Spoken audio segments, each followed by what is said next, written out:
Hello everyone, welcome back to the channel. अगर आप engineering student हो या रिसेंटली इंजीनियरिंग कंप्लीट की है तो एक क्वेश्चन ऑलमोस्ट हर स्टूडेंट के माइंड में आता है।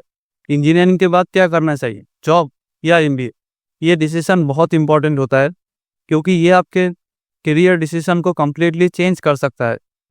बहुत सारे स्टूडेंट इंजीनियरिंग के फाइनल ईयर में कंफ्यूज होते हैं कि कैंपस प्लेसमेंट लेकर जॉब स्टार्ट करना चाहिए या फिर कैट जैसे एग्ज़ाम की प्रिपरेशन करना चाहिए एमबीए के लिए।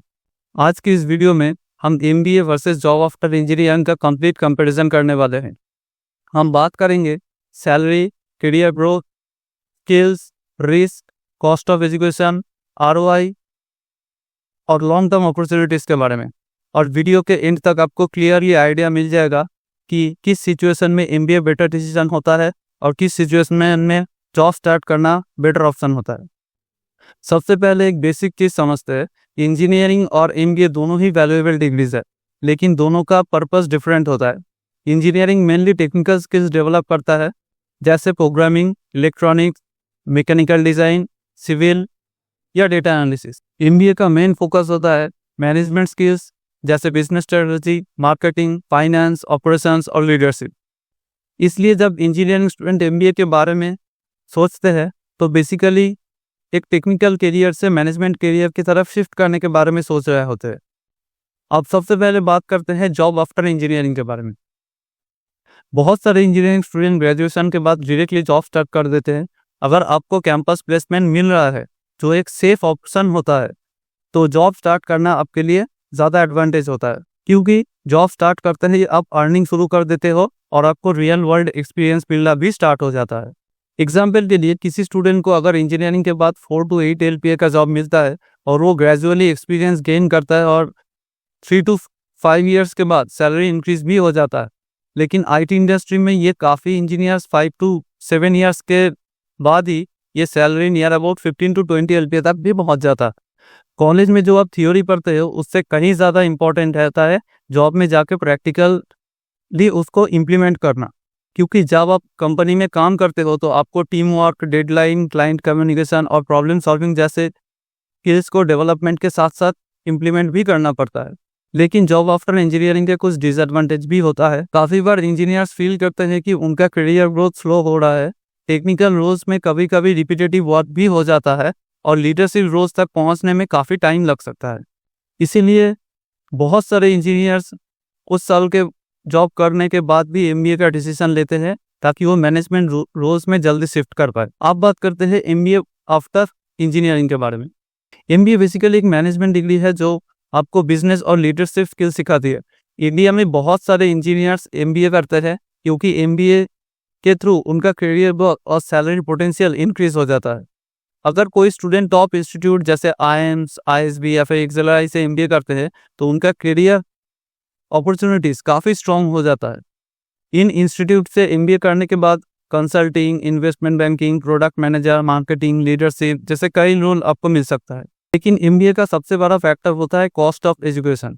इंडिया में टॉप कॉलेजेस की फीस करीब 20 से 30 लाख तक पहुंच चुकी है। इसका मतलब है अगर आपको एमबीए करना है तो आपको लोन लेना पड़ेगा या फिर आपको फैमिली का सेविंग्स यूज़ करना पड़ेगा। यहाँ पर एक इम्पॉर्टेंट कॉन्सेप्ट उठ के आता है जिसको बोलते हैं आरओआई, मतलब रिटर्न ऑन इन्वेस्टमेंट। आरओआई का सिंपल मतलब होता है कि आपने जितना इन्वेस्ट किया उसके अगेंस्ट में आपको रिटर्न कितना मिल रहा है। इसे ऐसे समझे कि अगर किसी कॉलेज का फीस 25 लाख है और वहाँ पे एवरेज प्लेसमेंट 20 से 30 लाख के बीच में अलाई करता है तो आरओआई बहुत अच्छा माना जाएगा। लेकिन अगर किसी कॉलेज का फीस 20 लाख है लेकिन उसका आरओआई 5 to 7 लाख है या फिर 10 लाख है तो वो आरओआई बहुत बेकार माना जाएगा, मतलब वो आपके लिए अच्छा आरओआई नहीं हो। इसीलिए एमबीए चूज करते वक्त कॉलेज सिलेक्शन बहुत इंपॉर्टेंट होता है। हर एमबीए कॉलेज में सेम वैल्यू प्रोवाइड नहीं करता। अब एक और इम्पॉर्टेंट क्वेश्चन आता है, एमबीए कब करना चाहिए? इमीडिएटली करना चाहिए या फिर जॉब एक्सपीरियंस के बाद करना चाहिए? बहुत सारे एक्सपर्ट ये सजेस्ट करते हैं कि एमबीए करने से पहले 2 से 3 साल तक जॉब एक्सपीरियंस ले लेना बेनिफिशियल हो सकता है। जब आप इंडस्ट्री में एक्सपीरियंस गेन कर लेते हो तो आपको बिजनेस प्रॉब्लम्स और रियल वर्ल्ड चैलेंजेस के बारे में बेटर अंडरस्टैंडिंग होता है। इसलिए एमबीए क्लासरूम के डिस्कशन और केस स्टडीज भी आपको ज़्यादा मीनिंगफुल लगता है।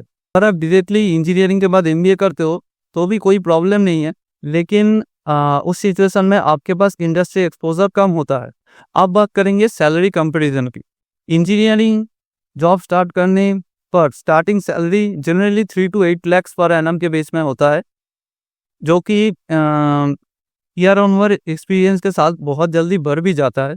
एमबीए के बाद सैलरी कंप्लीटली डिपेंड करता है आपके कॉलेज पर।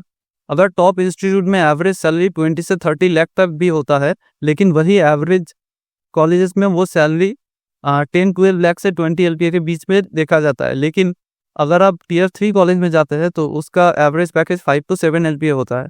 तो कोशिश करें कि आप टीयर 1 या टीयर 2 कॉलेज ही सिलेक्ट करें। इसलिए एमबीए का फाइनेंशियल आउटकम स्ट्रांगली डिपेंड करता है कॉलेज रेपुटेशन और प्लेसमेंट क्वालिटी पर। अब एक और इम्पोर्टेंट फैक्टर है करियर फ्लेक्सिबिलिटी। इंजीनियरिंग जॉब में आप जनरली टेक्निकल रोल में ही काम करते हैं, लेकिन एमबीए के बाद आपको डिफरेंट फील्ड में एक्सपोजर मिलता है। एग्जाम्पल के लिए MBA graduate consulting, marketing, finance, operations, product management और एंटरप्रेन्योरशिप जैसे फील्ड में भी एंटर कर सकते हैं। एमबीए का एक और स्ट्रॉन्ग एडवांटेज होता है नेटवर्किंग। बिजनेस स्कूल्स में आपको क्लासमेट, एलुमनाई और इंडस्ट्री प्रोफेशनल्स के साथ कनेक्ट होने का अपॉर्चुनिटी मिलता है। ये network long term career growth में आपको बहुत ज़्यादा हेल्पफुल हो सकता है। लेकिन एमबीए सबके लिए परफेक्ट डिसीजन नहीं होता। अगर आपको टेक्निकल फील्ड बहुत ज़्यादा पसंद है, अगर आपको टेक्निकल में बहुत ज़्यादा इंटरेस्ट होता है, तो शायद एमबीए आपके लिए अलाइन ही ना करे। कोई इंजीनियर्स अपनी टेक्निकल एक्सपर्टीज के थ्रू ही स्ट्रॉन्ग करियर बिल्ड कर लेते हैं बिना एमबीए डिग्री के। इसलिए एमबीए डिसाइड करने से पहले आपको अपने करियर गोल्स क्लियरली समझ में आना चाहिए। अगर आप लीडरशिप रोल, बिजनेस स्ट्रेटजी इन सब में इंटरेस्ट रखते हो तो एमबीए आपके लिए बेनिफिशियल हो सकता है। लेकिन अगर आप टेक्नोलॉजी स्पेशलिस्ट बनना चाहते हो और जॉब एक्सपीरियंस टेक्निकल में ही चाहते हो और इसी में आप डेवलप करना चाहते हो खुद को, तो एमबीए शायद आपके लिए सही ऑप्शन नहीं है। अब एक और इम्पोर्टेंट पॉइंट डिस्कस कर लेते हैं जिसे कहते हैं risk factor. Job after engineering relatively low risk factor माना जाता है, क्योंकि आफ्टर ग्रेजुएशन आप अर्निंग स्टार्ट कर देते हो। एमबीए एक हाई इन्वेस्टमेंट डिसीजन होता है जिसमें रिस्क भी इन्वॉल्व होता है, स्पेशली अगर आप हाई फीस कॉलेज से एमबीए करते हो और जहां का प्लेसमेंट बहुत अच्छा नहीं है। इसलिए एमबीए डिसीजन लेने से पहले स्टूडेंट्स को college placement data, alumni reviews और इंडस्ट्री रेपुटेशन के थ्रू एक बार चेक कर लेना चाहिए। अब final question, MBA versus job after engineering, which one is better? The answer is very simple, it totally depends on your goal. अगर आपको good engineering job मिल रहा है और आप टेक्निकल फील्ड में ही इंटरेस्ट रखते हो तो जॉब स्टार्ट करना आपके लिए बहुत स्मार्ट डिसीजन हो सकता है। लेकिन अगर आप मैनेजमेंट करियर बिल्ड करना चाहते हो और आपको स्ट्रॉन्ग एमबीए कॉलेज मिल रहा है तो एमबीए आपके करियर को एक्सेलरेट कर सकता है। दोनों पाथ सक्सेसफुल हो सकता है, बस डिसीजन थॉटफुल होना चाहिए। अगर आप इंजीनियरिंग स्टूडेंट हो और एमबीए के बारे में सोच रहे हो तो कमेंट करके ज़रूर बताओ कि आपका प्लान क्या है, जॉब या एमबीए। अगर आपको ऐसे ऑनेस्ट करियर डिसीजन वीडियोस पसंद आते हैं तो वीडियो को लाइक करो, चैनल को सब्सक्राइब करो और अपना फीडबैक कमेंट में ज़रूर शेयर करो। मिलते हैं किसी नेक्स्ट वीडियो में जहां हम एमबीए और करियर रिलेटेड और भी कई इंटरेस्टिंग टॉपिक्स के बारे में बात करने वाले हैं। तब तक के लिए थैंक यू फॉर वॉचिंग।